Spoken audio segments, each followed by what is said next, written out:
It's going to change the world. Well, I hope that people watch the movie and then are inspired to make stuff and create new things out of it. That would be amazing if that happened. Yeah, That's we our always goal. said that we wanted people to walk out of the theater and want to start building something and coming up with new stuff. Last night we were here, everybody was building something. It was All right. amazing. It really makes you participate. What I like about Lego is that you don't have to be, I said a princess to be, or a prince. It doesn't dictate to you, right? It's something that you participate in, and it's flexible. So he can play with it one way, and I can play with it a different way. And that was kind of part of the message of the movie. And it has infinite possibilities. You can a bucket of brick can be a house or a dinosaur or a spaceship or a dinosaur spaceship house if you want. How did you get to convince the suits of the world to invest in this movie?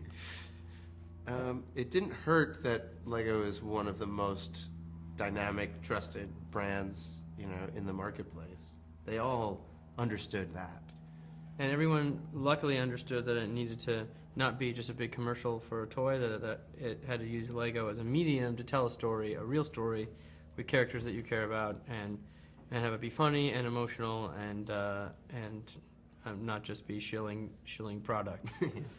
And so everyone was on board with that from the beginning, and it was a surprisingly supportive environment. How did you combine the dramatic aspects of the story, the comedy, the action, and then the little figurines and make it so believable? With great difficulty. We set out to make a movie that felt like it was created by an 8-year-old. And the problem with 8-year-olds is they're really funny and weird, but they're not necessarily master storytellers. So we had to take all of that energy and turn it into a coherent narrative. And we had a great partner in this man named Chris McKay, who directed a show called Robot Chicken and knew a lot about stop motion, like puppet animation, and he was able to get a lot of expressiveness out of characters that are so limited in the way that they can move, and it was really special. Yeah. Yeah. Well, Pixar started by turning a lamp into a mother and a child. So if they can do that, then there's no reason you can't take something that actually Has a face. Yeah. It shouldn't be so hard. But we get inspired by things like the Muppets. The Muppets have very few points of articulation. They do this, they do that. And we figured that we'd be able to get all the expression we needed. How did you shoot this? I mean, how does one shoot a movie like this? I don't understand. How is it? Well, it's a hybrid movie. It's mostly computer graphics.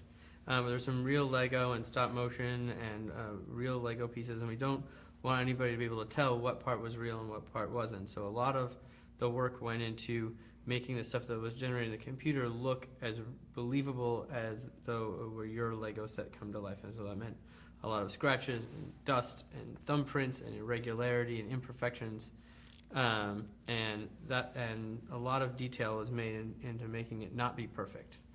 Are you like film nerds?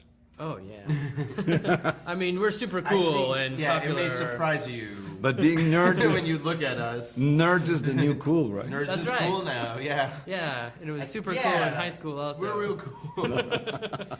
Yeah, I don't know. I mean, we're not like the nerd. We're not like Tarantino level film nerds. Do you know what I mean? It's true. We're nerds about all kinds of stuff. But we really appreciate Books and art. Yeah. How do you guys work together? How is the cooperation? Because it's not that easy, I guess. Yeah, I mean, what's great about collaboration, and we try to say this a little bit in the movie, is that you build upon one another's ideas, and you wind up with something that you might not have expected, that neither one of you would have come up with on your own.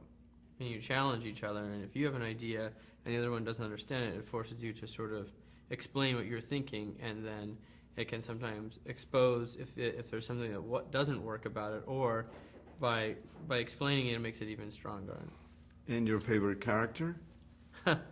I love Vitruvius because I love Morgan Freeman's performance, and I just love that he's saying the craziest things ever with the wisest, smartest sounding voice ever. And my favorite is probably Benny the Spaceman, because When I was a kid, I played with those classic space characters from the late 70s, early 80s, and so it was a real nostalgia thing for me. Oh boy! Is that okay for sound? Can't do anything about it. Yeah. But, Has it been turning off and on like that all day? This is a new one. It's a new one. Okay. so why don't we integrate it? It was so hot here. Yeah. I'm grateful. Yeah. Well, I feel like there was so much heat and energy in this conversation Yeah. that they had to turn the AC on. Yeah, they- Surprising that the sprinklers didn't go off from all Totally. the heat we were generating here. So, what's your next thing then after this super cool? Well, we're currently editing 22 Jump Street, the sequel to 21 Jump Street, and it's really long, so we have a lot of work to do. That comes out in June. And then we're working on some TV projects that we'll probably work on right after that. Chris wrote a movie, which will go How off. come and you direct do at all the some point. talking and he goes? Yep, I agree. That's how our relationship Huh? works. And what was the biggest challenge of putting this? Whole thing together, assembling a Lego movie. Nice. Well, I think the hardest part was there's so many infinite possibilities with Lego. It could be anything, and narrowing it down into something that was both showed the breadth of creativity that Lego has, but also was a coherent story that had one sort of emotional message to it, was the thing that was the hardest challenge, and it took us a long time in revising the script to get it to have just the right tone. Why do you think Lego, the whole idea and concept, is so successful all over the world? I know it started in 1935. This Danish guy or something. Mm-hmm. Yeah, it's a really good idea. It's very well executed, and it's really flexible, which means that it's able to grow and change with the times, and it allows you to play with it in a lot of different ways.